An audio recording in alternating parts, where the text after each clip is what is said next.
Mobilizazio ugari egin dira Aiaraldean emakumeen aurkako genero indarkeria salatzeko.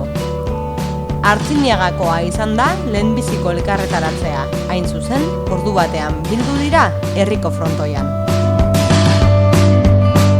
Urduñak hartu dio salaketaren lekukoa 5:00 Foru plazan egin duten kontzentrazioarekin.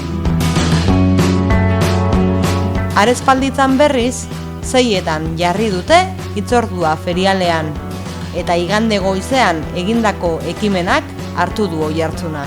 Izan ere, zapatetan kontatu zituzten herriko emakumeek jasaten dituzten indarkeria matxistak. Amurrion, 6:30 Virginia Imaz klaunaren emanaldia egonda plazan, eta segidan bilkura instituzionala egin dute.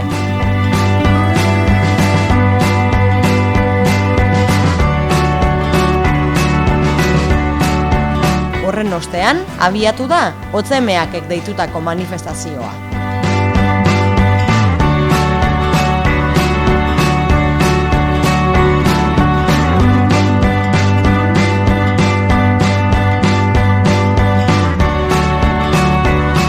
Laudion, 7:00 atera da Lamuza plazatik mobilizazio zaratatzua.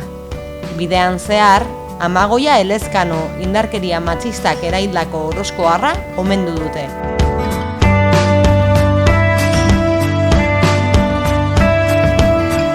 Plazatik igaro ostean, Alberto Azeron bukatu dute manifestazioa.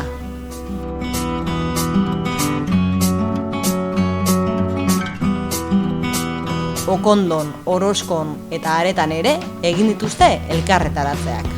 Horren bestez, ekimen ugari egin dira eskualde osoan zehar indarkeria matxista salatzeko.